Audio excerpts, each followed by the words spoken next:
Assalamualaikum warahmatullahi wabarakatuh.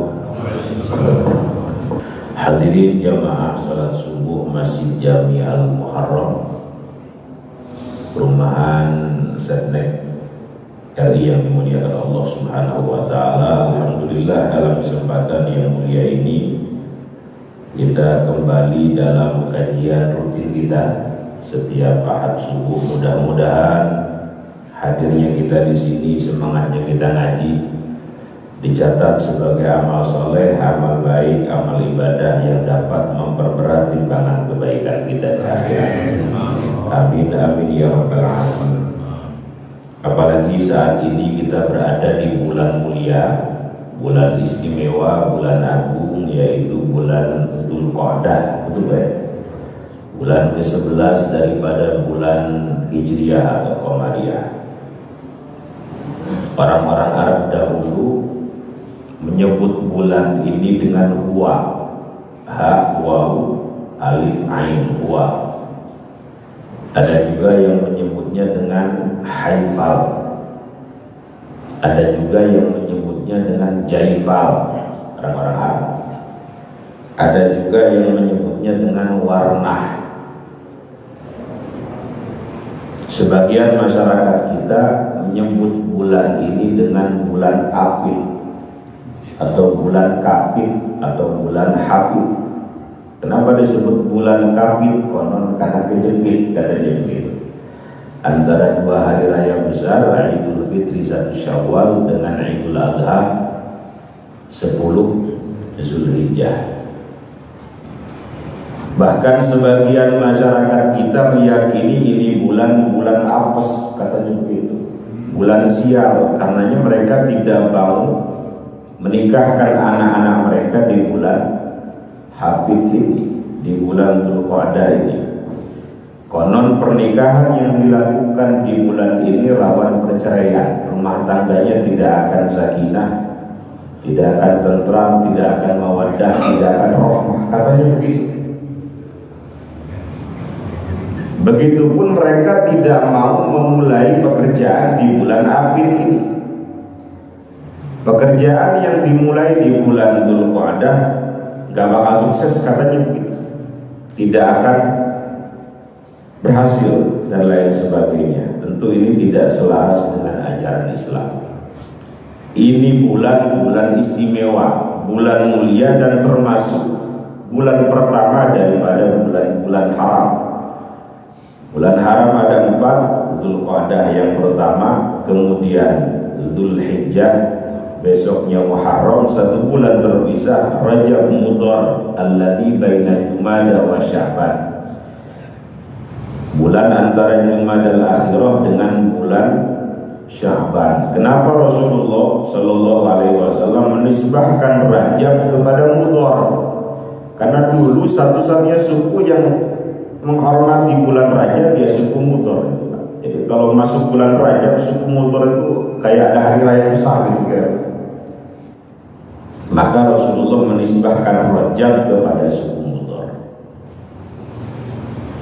Kenapa disebut Dzulqa'dah? Nanti masuk ke dalam tema ya.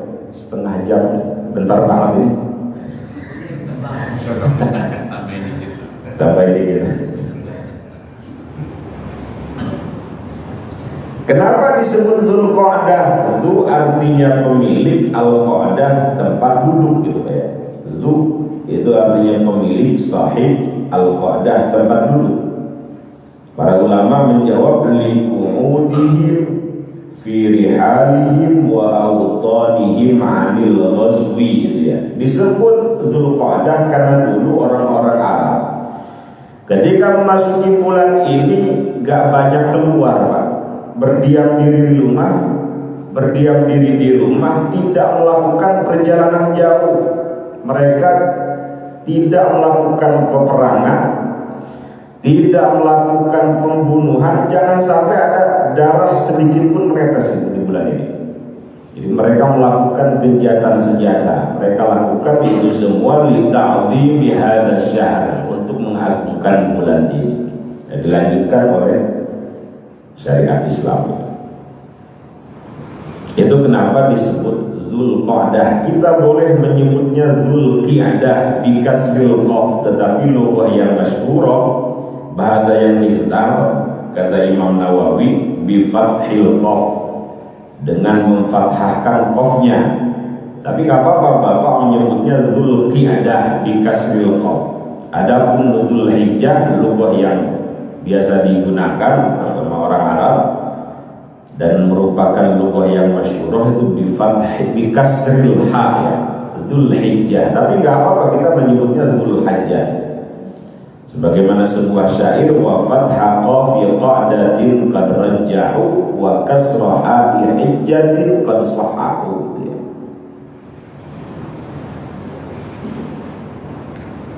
Kenapa harus ada bulan haram? Ini sebelum masuk, banyak peristiwa di bulan Dzulqa'dah ini. Ini saya penting sampaikan karena mohon maaf, perintah Al-Quran juga, wa dzakirhum bi ayyamillah, ingatkan mereka hamba-hamba Allah ini terhadap hari-hari Allah. Dzulqa'dah ini termasuk hari Allah. Banyak peristiwa besar di bulan ini atau keutamaan-keutamaan di bulan ini. Salah satunya adalah Allah Subhanahu wa ta'ala berjanji di bulan ini memberikan kitab Taurat kepada Nabiullah Musa alaihi salatu wassalam selama 40 hari. 30 hari pertama di bulan Dzulqa'dah digenapkan 10 hari di bulan Dzulhijjah. Jadi selama 40 hari Allah berjanji memberikan kitab Taurat kepada Nabiullah Musa alaihi salatu wassalam. Direkam kabar ini dalam Al-Quran, wa wa'adna Musa 30 laylatan wa atmamnaha bi'ashrin fatamma miqatu rabbih 40 laylah. Ini yang pertama. Yang selanjutnya, ini bulan dikatakan, selain bulan haram, dikatakan oleh para ulama sebagai Ashhurul Haji, sebagai bulan-bulan haji. Bulan haji ada 3 ya? Syawal, Dzulqa'dah, Dzulhijjah. Jadi Bapak kalau mau haji, ihram dari bulan Syawal sah. Di luar bulan itu nggak sah. Berangkat Dzulqa'dah, ihram mulai dari bulan Dzulqa'dah sah, karena itu termasuk Ashhurul Haji. Dan Rasulullah Shallallahu Alaihi Wasallam menikahi kedua istrinya di bulan Dzulqa'dah. Pertama, tahun ke-5 Hijriah, beliau menikahi Sayyidah Zainab binti Jahsy radhiyallahu anha di bulan Dzulqa'dah. Nah, istri yang terakhir yang dinikahi beliau tahun ke-7 Hijriah namanya Sayyidah Maimunah binti Al-Harith Al-Hilaliyah. Jadi nggak apa-apa Bapak menikahi anak-anaknya di bulan ini, menikahkan anak-anaknya di bulan Apil ini. Selain amal soleh yang dilakukan di dalamnya dilipat gandakan, Rasulullah Shallallahu Alaihi Wasallam mencontohkannya. Bapak juga kalau mau nambah lagi 7 bulan ini tidak apa-apa. Bagus. Itu kenapa disebut bulan haram, kata Imam Ibnu Jarir At-Tabari. Disebut haram karena semua amal dilipat gandakan, kata beliau. Amal soleh sedikit pun, sekecil apapun dilipat gandakan pahalanya. Amal salah sekecil apapun dilipat gandakan siksanya. Itu kenapa disebut bulan haram. Makanya para ulama menganjurkan kepada kita ketika memasuki bulan-bulan haram ini memperbanyak amal soleh, berupaya menjauhi amal salah.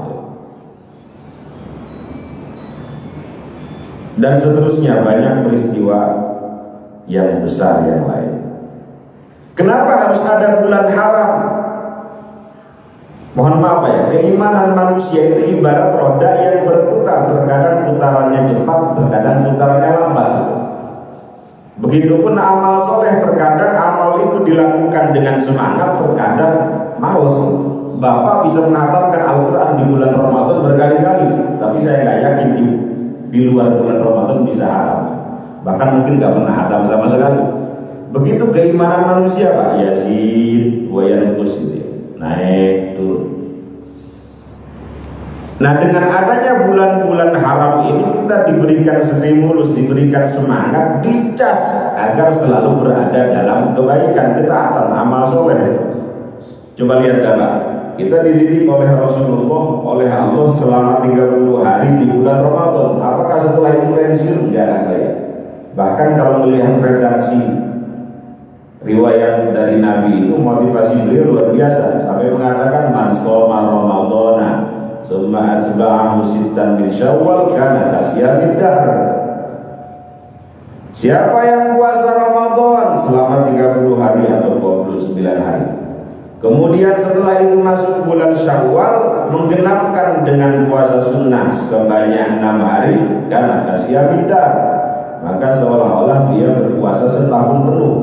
Bayangkan kalau Bapak setiap Ramadan masuk bulan Syawal puasa 6 hari, seumur hidup Bapak dalam keadaan puasa.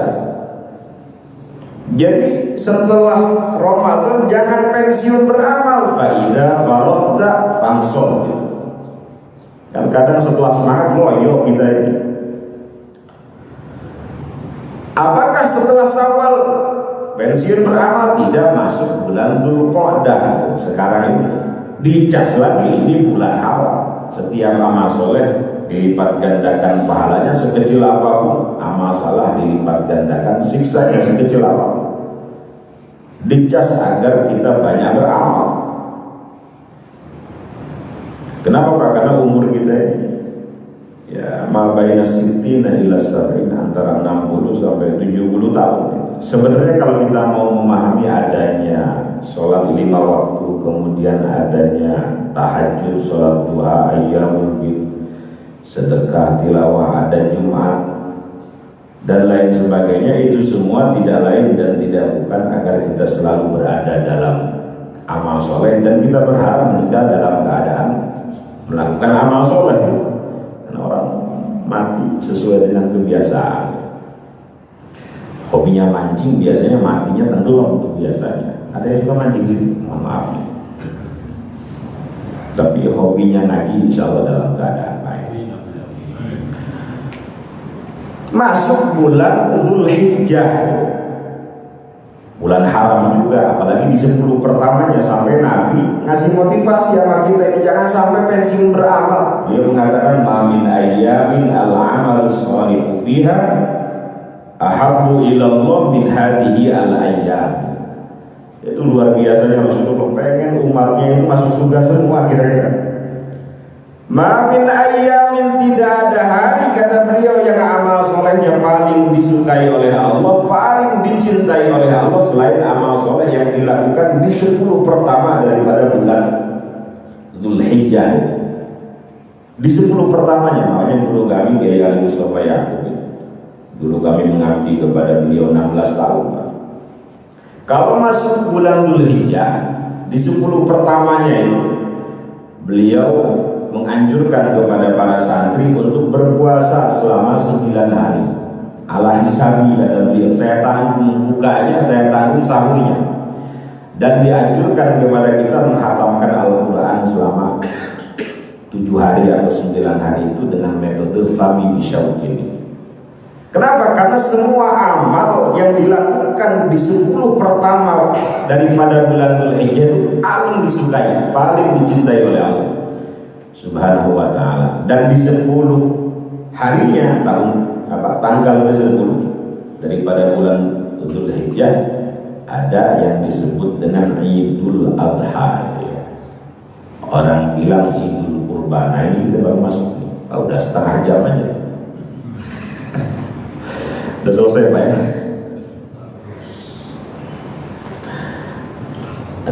Ada Idul Adha.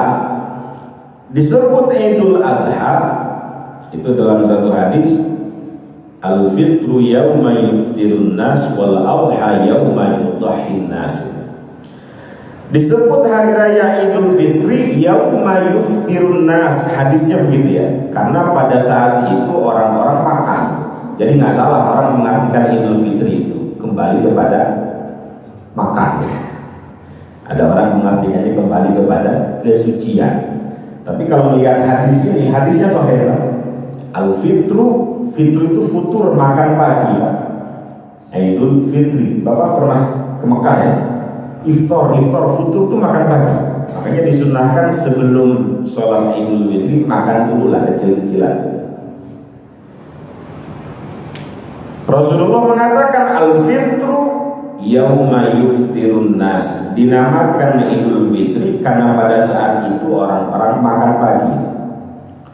Wal adha, adapun disebut Idul Adha yauma yudhhin nas, karena pada saat itu orang-orang menyembelih hewan kurban. Makanya disebut juga dengan Idul Kurban atau Idul Nahri berdasarkan ayat inna a'tainakal kautsar Shalli li rabbika wanhar inna syani'aka huwal abtar.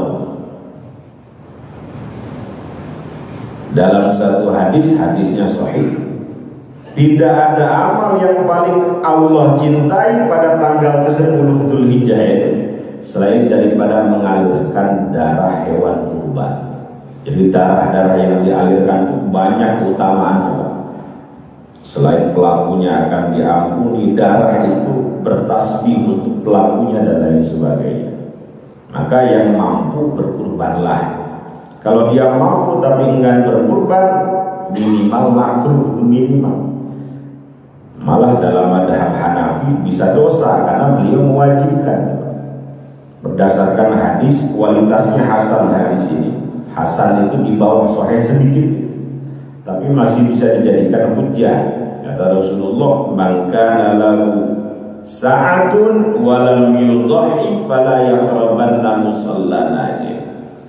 Siapa yang diberikan kemampuan oleh Allah untuk berkurban, wa lam yudhi, tapi dia enggan berkurban, fala yaqrabanna musallana, maka janganlah mendekati musollaku, maksudnya tempat sholat idku. Musola itu lapangan besar dipagari oleh Rasulullah, nggak boleh dipakai dangdutan, nggak boleh dipakai maksiat, nggak boleh. Musola itu lapangan luas dipakai untuk sholat id atau sholat istisqa gitu mas. Cuma kesini makna musola itu bergeser jadi masjid mini gitu. Ya tidak apa-apa silakan, namanya musola dari sisi bahasa kan tempat sholat pak ya. Cuma kalau kita melihat pada masa Rasulullah, musola itu lapangan luas dipagari oleh beliau, dan itu biasanya digunakan untuk sholat istisqa dengan sholat idai. Kalau ada masjid namanya musola nggak dipakai Jumat dan dia wakaf, sebut aja masjid pak, tapi tidak jami. Adapun masjid yang dipakai Jumatan disebut masjid jami, dan masjid statusnya harus wakaf ya. Karena kalau nggak wakaf, ya kalau kata guru kami Kiai Ali Mustafa Yaqub, hada laisa masjidan. Itu bukan masjid tapi bangunan serupa masjid. Bangunan serupa. Jadi kalau bangunan serupa masjid, meskipun bentuknya masjid, kalau tidak milik Allah, tidak wakaf, sholat istisqa apa? Bapak itu mungkin i'tikaf. I'tikaf nggak sah, orang dulu masuk ke sini nggak masalah, bukan wakaf, bukan masjid maksud. Wa annal masajida lillah, wa annal masajida lillah, Pak. Itu ayatnya, argumennya dalam Al-Quran. Masjid itu harus lillah, milik Allah. Oke, sampai mana tadi ini? Ini bapak ini diam ini lapar, ngantuk, khusyuk, menghayati atau udah setengah jam aja. Aduh, apalagi setan ya. Setan tuh nggak suka kebaikan Pak ya. Baru duduk 2 menit berasa udah 2 jam. Dalam hadis inna syaitan la yajri min ibni adam majrad dam. Ini kita selesaikan aja Pak ya. Dia setan itu mengalir di aliran darah manusia, mengalir ke pantat, baru duduk 2 menit berasa udah 2 jam. Mengalir ke mata, Bismika Allahumma, ya jangan-jangan setan. Bismika, mengalir ke tangan, di depan ada makanan comotan, gak fokus dengerin Ustaz. Mengalir ke mulut, mengalir ke tenggorokan, khotib khutbah kelamaan, ibaratkan pura-pura batuk. Jangan setan. Jadi gimana nih Pak? Jadi jangan sampai kalah sama supir Kopaja ini ya. Hah? Pernah naik Kopaja Pak ya? Konon katanya nanti yang masuk surga duluan itu supir Kopaja sama supir Metro Mini, katanya begitu. Kenapa? Karena mereka pintar membuat penumpang ingat Gusti Allah semua. Serempet sana penumpangnya itu astagfirullah, serempet sana penumpangnya innalillahi wa nyebut semua banyak. Sementara khotib, ustaz, kiai, habib, kalau khutbah jamaah bukan ingat Gusti Allah. Apa banyak? Bismika Allahumma ahya. Bismika amun semua. Ya Allah kasih hadilah para ustaz ini. Loh, udah batuk aja.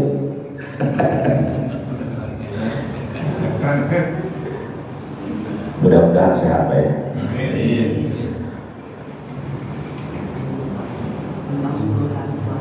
Kenapa? Kenapa Bu Haji? Di 10 hari puasa ya. Alhamdulillah. Mudah-mudahan bisa kita lakukan. Apalagi karena kata Abu Utsman An-Nahdi, para sahabat, orang-orang soleh dahulu sangat mengagungkan 3-10 hari. Jadi dalam Islam ada 3-10 hari yang paling istimewa. Pertama, 10 hari pertama daripada bulan Dzulhijjah. Kedua, 10 hari pertama daripada bulan Muharram. Ketiga, 10 hari terakhir daripada bulan Ramadan. Jadi 3-10 hari ini yang paling difokuskan oleh para ulama, para sahabat. Kembali kepada Idul Kurban. Kata Abu Hanifah, hukum berkurban itu wajib hukumnya. Jadi kalau nggak kurban, makanya mereka persiapan sebelum datang kurban. Untungnya menurut jumhur ulama mayoritas nggak sampai wajib, hukumnya sunnah muakkadah saja. Cuma tadi itu Pak, kalau mampu tapi dia nggak berkurban, fala yaqrabanna musallana, maka jangan mendekati tempat sholat idku musallaku ya. Mudah-mudahan musalla atau Masjid Al-Muharram kurbannya banyak insyaallah.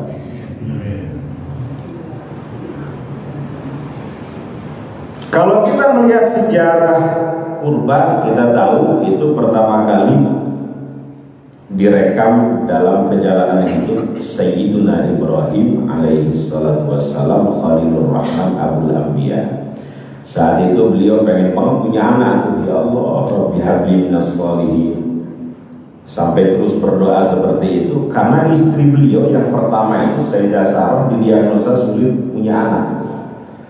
Jadi rahimnya itu sulit punya anak. Tapi beliau nggak berhenti berdoa, Rabbi habli minas sholihin, ya Allah anugerahkan kepada keturunan yang termasuk orang-orang soleh. Dikabulkan doa beliau. Tidak ada yang tidak mungkin bagi Allah di dunia ini, meskipun istrinya mungkin mandul atau sulit punya anak. Lahir Nabiullah Ishaq dari Sayyidah Sarah, punya istri lagi satu. Jadi sunnah nih Pak, punya istri lebih satu. Enggak cocok ya. Jangan-jangan min ahli tauhid semua ini. Saya mah takwa, katanya takut sama yang tua. Enggak, saya istiqomah, istri 3 dikontrakin rumah.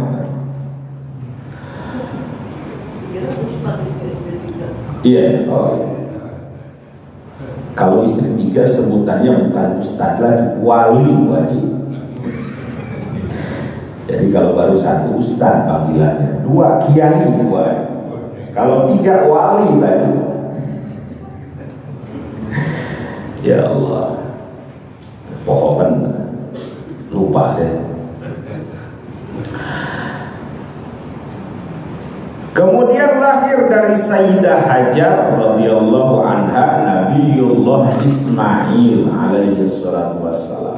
Luar biasa, Nabiullah Ismail yang kemudian menurunkan Nabi kita Sayyidul Anbiya wal Mursalin, baginda Nabi besar Muhammad sallallahu alaihi wasallam. Ya Allah, udah lama pengen punya anak, berharap ada yang meneruskan perjuangan beliau. Ketika Nabiullah Ismail beranjak remaja, gitu ya, kecil usia 10 tahun, yaitu kemudian beliau bermimpi. Dalam mimpinya itu diperintahkan untuk menyembelih anaknya sendiri. Lama pengen punya anak, setelah tumbuh mesti dipotong, dikurbankan gitu. Tapi Nabiullah Ibrahim, ya namanya Nabi bijak, diskusi sama anaknya, direkam diskusi ini dalam Quran. Ya bunai inni ara fil manami anni adbahuk. Wahai anakku tercinta, aku bermimpi kata. Mimpinya apa? Menyembelih kamu. Fanghur madza tara. Bagaimana pendapatmu? Nanya dulu itu kan sama anak kecil. Fanghur madza tara. Bagaimana pendapatmu? Nggak tahu ya, Nabiullah Ismail kecil itu karena mungkin didikan ibunya ya. Jadi ibunya itu selalu memberikan nasihat. Ingat bapakmu ini nabi kira-kira. Jadi ketika diberikan nasihat oleh ayahnya, nyambung aja gitu kan. Jadi ini pelajaran buat kita nih. Kenapa anak-anak kita membantah? Mungkin karena bapaknya sering diremehkan. Ingat bapak kamu ini orang besar. Itu pada saat menjawab pertanyaan bapaknya Nabi Ibrahim, ya, punya harisma. Seketika Ismail kecil menjawab, ya abati fa'al ma tu'mar satajiduni insyaallah minas sabirin. Wahai ayahku tercinta, lakukan, kerjakan. Luar biasa pendidikan ibunya, pendidikan Sayyidah Hajar. Lakukan apa yang diperintahkan oleh Allah, satajiduni insyaallah minas sabirin, maka engkau akan menemukan aku insyaallah termasuk orang-orang yang sabar. Luar biasa. Gimana sedihnya bapak Pak? Dibawa ke bukit. Falamma aslama wa tallahu lil jabin. Kemudian diletakkan di pelipis beliau, pelipisnya Nabi Ibrahim.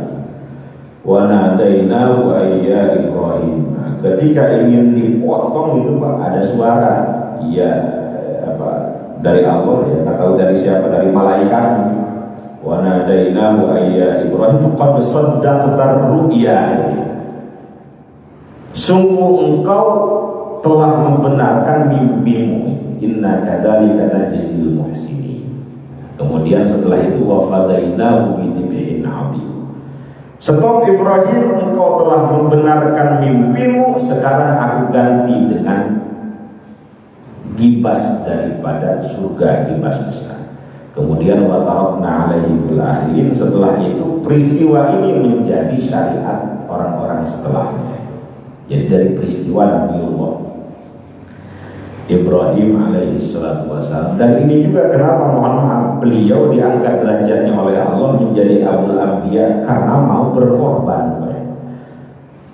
Intinya kalau kita pengen mulia itu sebenarnya harus korban fisik, korban isi pesak, isi pesak ya, dompet ya. Dan itu yang dilakukan Nabi Ibrahim, dilakukan para nabi semua. Korban fisik, korban isi pesak, korban uang, korban uang.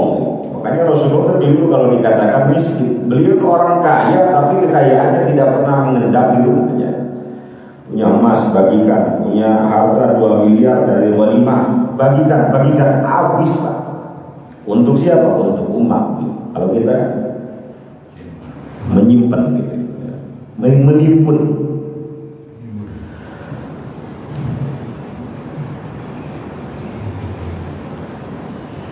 Dalam Al-Quran, hal adullukum ala tijaratin tunjikum min adabin alim. Maukah aku tunjukkan, kata Allah, terhadap perniagaan yang dapat menyelamatkan engkau daripada siksa yang pedih. Pertama, tu'minuna billahi wa rasulih, beriman kepada Allah dan Rasulnya. Kemudian yang kedua, tujahiduna fi sabilillahi bi amwalikum wa anfusikum, engkau berjuang berjihad di jalan Allah, bi amwalikum dengan hartamu, kemudian wa anfusikum dan dengan jiwamu, korban isi besok. Jadi memang gak ada perjuangan, gak ada pahala yang gratis, surga juga tidak gratis, diberikan kepada orang yang mau berjuang berkorban. Contoh paling nyata ya Nabi Ibrahim ini. Beliau diangkat derajatnya, dijadikan Al-Qul Anbiya, banyak anak cucunya yang diangkat juga derajatnya, termasuk baginda Nabi besar Muhammad SAW. Itu karena perjuangan beliau. Malah yang terlihat dalam Quran, beliau mau jadi marbot Masjidil Haram. Betul baik? Antahira dalam Quran, baitiya lit-taifin, perjuangan juga, pengorbanan juga. Wal akifina warruka'is sujud. Jadi Nabi Ibrahim tiap hari membersihkan Masjidil Haram dengan anaknya Nabi Ismail. Antahira baiti, untuk siapa? Lit-taifin, untuk orang-orang yang tawaf. Wal akifin, untuk orang-orang yang i'tikaf. Warruka'is sujud, dan untuk orang-orang yang ruku dan sujud. Jadi marbot setiap hari. Mudah-mudahan kita jadi marbot semua nih banyak. Apa yang kurang masjid? Oke saya. Oh ini lampunya. Oke dari saya. Gitu saja. Mudah-mudahan termasuk ke dalam 7 golongan yang nanti dalam keadaan genting di padang mahsyar kita nggak perlu jamaah, langsung dilindungi Allah. Gitu. Subhanahu wa ta'ala, sab'atun yudhilluhumullahu fi dhillihi yawma la dhilla illa dhilluh. 7 golongan yang nanti akan mendapatkan perlindungan langsung dari Allah, yang lain dalam keadaan genting. Salah satunya rajulun qalbuhu mu'allaqun bil masajid, orang yang hatinya selalu terpaut dengan masjid. Ya, selain jamaah, istiqomah, apa yang kurang dari Baitullah ini apa? Diperhatikan kamar mandinya kayaknya bau nih Pak. Saya kasih minyak wangi. Nah, kira-kira begitu Pak jamaah di sini. Amin. Nah, mudah-mudahan termasuk rajulun qalbuhu mu'allaqun bil masajid, orang yang hatinya selalu peduli, perhatian terhadap Baitullah, terhadap masjidnya Allah Subhanahu wa ta'ala. Sebenarnya ibadah kurban itu ngajarin kita untuk berkurban, untuk selalu berjuang, berkorban terhadap apa yang kita kumpulkan, kita hidup. Karena tidak mungkin kita mendapatkan kemuliaan tanpa ada pengorbanan. Dulu ada di Madinah itu, mohon maaf, seorang sahabat paling kaya namanya Abu Talhah Al-Ansari. Siapa Pak? Beliau suaminya Sayyidah Ummu Sulaim. Sayyidah Ummu Sulaim ini ibundanya Sayyidina Anas bin Malik. Paling kaya di Madinah, kebunnya di mana-mana. Ketika turun ayat lan tanalul birra hatta tunfiqu mimma tuhibbun. Engkau tidak akan mendapatkan kebaikan yang sempurna. Ada yang menafsirkan albir di sini surga, al-jannah. Engkau nggak bakal dapat surga hatta tunfiqu mimma tuhibbun, sampai engkau menginfakkan sebagian harta yang engkau, sebagian yang untuknya, bukan semuanya, sebagian harta yang engkau sukai gitu. Nah, ketika turun ayat ini beliau mendatangi Rasulullah. Ya Rasul, telah turun ayat lan tanalul birra hatta tunfiqu mimma tuhibbun. Ya, memangnya kenapa? Engkau tahu kebun kurma saya ini di mana-mana. Tapi ada satu kebun kurma yang paling saya sukai, paling saya cintai. Di mana katanya? Itu di depan Masjid Nabawi, namanya Bairuha. Apa? Ya Rasul, saksikan itu tanah Bairuha, shadaqatun lillah. Aku wakafkan, aku sedekahkan untuk Allah, untuk Rasulullah, untuk umat baginda Nabi besar Muhammad sallallahu alaihi wasallam. Ternyata beliau mewakafkan itu Pak, tanah Bairuha itu pengen surga gitu. Jadi nggak apa-apa Bapak beramal ingin mendapatkan surga, nggak apa-apa. Karena Rasul tidak melarang. Wa qad sami'tu ma qulta, kata beliau. Hada malun rabih. Ini sungguh luar biasa. Ini harta yang ajib, kata beliau, yang luar biasa. Wa qad sami'tu ma qulta. Sungguh aku telah mendengar apa yang menjadi harapan. Kemudian setelah itu beliau mengatakan, nanti kalau kurmanya sudah panen gitu, kembalikan lagi kepada keluargamu ya, jangan sampai lupa. Jadi manfaatnya dikembalikan lagi kepada keluarga dia. Jadi keluarganya jangan sampai kelaparan, diberikan selain kepada umat yang lain. Jadi begitu Pak, ada yang dikorbankan begitu. Termasuk istri beliau, luar biasa ya, Ummu Sulaim itu belum meninggal aja Pak, belum meninggal aja, itu telapak kakinya sudah ada di surga ya. Ketika Nabi Isra Mi'raj, suara telapak kaki siapa ya? Ada suara Ar-Rumaiso. Ar-Rumaiso itu ibundanya Sayyidina Anas bin Malik. Kenapa? Perjuangannya luar biasa. Sedari kecil beliau memberikan anaknya baru 10 tahun kepada Rasulullah. Siapa anaknya Pak? Anas bin Malik. Ya Rasul, saya gak bisa ngasih apa-apa, gak bisa berkorban apa-apa, gak bisa berjuang apa-apa untuk Islam ini selain memberikan anak saya, Anas bin Malik. Untuk apa? Untuk menjadi khadimun Nabi. Silahkan engkau manfaatkan, kira-kira dalam tanda kutip, bantu engkau tiap hari. Makanya beliau itu paling bahagia ya, tiap hari bisa bareng Nabi. Sampai guru kami Kiai Ali Mustafa Yaakob, seandainya saya hidup pada masa Nabi, saya pengen seperti Anas bin Malik. Jadi tiap hari membantu Nabi. Nabi butuh kendaraan untuk ceramah, kira-kira beliau menyiapkan bigolnya, koswanya, untanya. Nabi mau mandi, beliau siapkan sabunnya. Nabi mau apa, beliau siapkan semua. Sampai Nabi ridho itu Pak. Didoakan dengan 3 doa. Allahumma barik lahu fi rizkihi, wa barik lahu fi umrihi, wa barik lahu fi dzurriyyatihi. Itu berkah, berkorban. Sampai Nabi ridho sama Anas. Ya Allah, berkahi Anas dalam umurnya, berkahi Anas dalam rizkinya, berkahi Anas dalam keturunannya. Didoakan dengan 3 doa ini, dikabulkan semua. Pertama, umur beliau melebihi 100 tahun, Anas bin Malik. Kedua, pada masanya beliau menjadi miliarder, orang paling kaya di Madinah, Anas bin Malik. Ketiga, keturunannya banyak dan banyak menjadi orang-orang soleh, para ulama. Itu anak keturunan daripada Anas bin Malik. Itu semua berkah apa Pak kira-kira? Berkah pengorbanan, berkah khidmah kepada Rasulullah Sallallahu Alaihi Wasallam. Mungkin terakhir udah mau jam 6 nih. Saya biasanya ngaji itu baca banyak. Ini terakhir aja nih. Pendiri, mohon maaf, salah satu contoh aja ya. Kenal pendiri Nahdlatul Ulama, kenal? Siapa namanya? Hadratul Syekh Haji Hasyim Asy'ari. Gurunya para ulama, pendiri organisasi terbesar di dunia. Dulu ketika mondoknya, salah satu pondoknya ya, di Bangkalan kepada Syekh Khalil Bangkalan, beliau gak ngaji kitab. Diperintahkan oleh kiainya untuk memelihara kambing, kuda, dan lain sebagainya. Jadi gak ngaji kitab sama kiai. Khidmahnya itu memelihara kambing-kambingnya dia. Tiap hari digembalakan. Tiba suatu hari beliau pulang selesai gembala itu, melihat Kiai Khalil Bangkalan termenung di bawah masjid.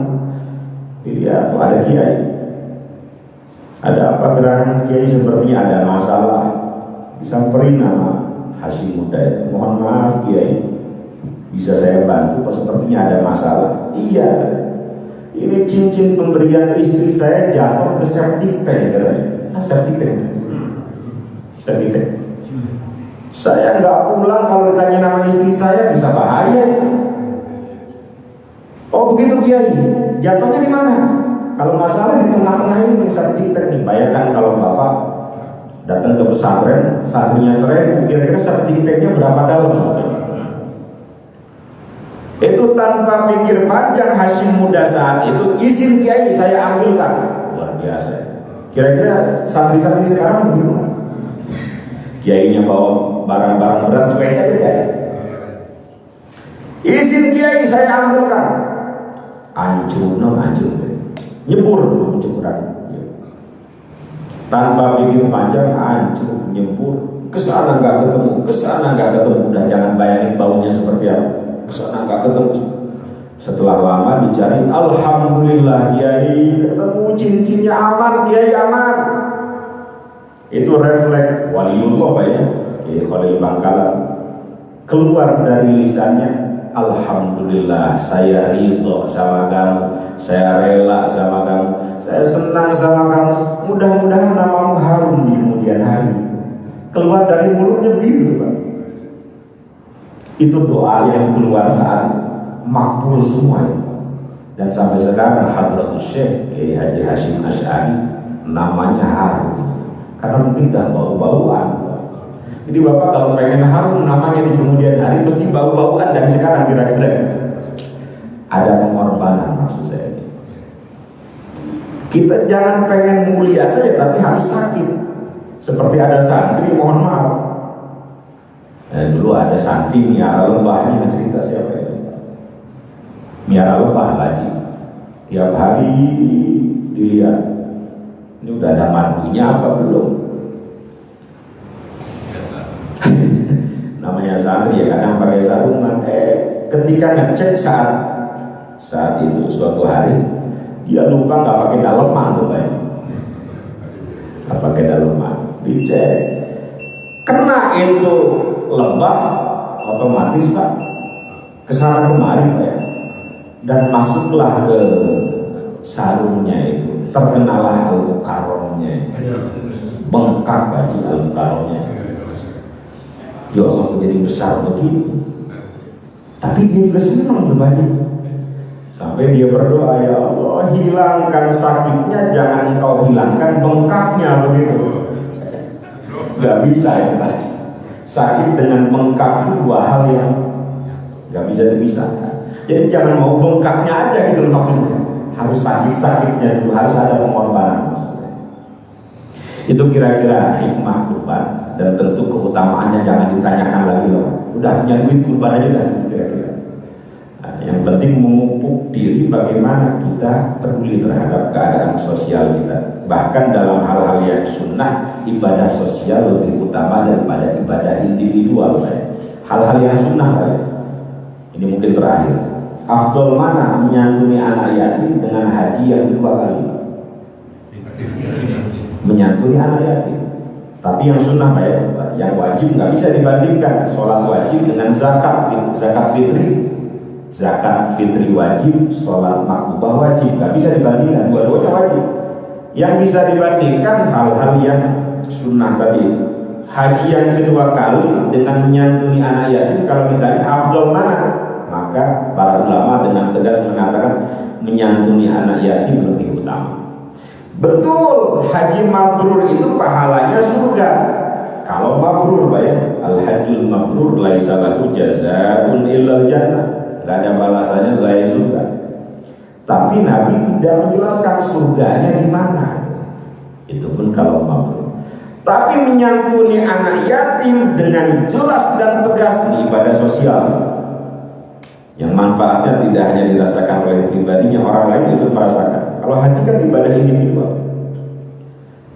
Dengan tegas Nabi mengatakan, ana wa kafirul yatimi kahataini fil jannah. Saya beserta penanggung anak yatim bersama-sama di surga.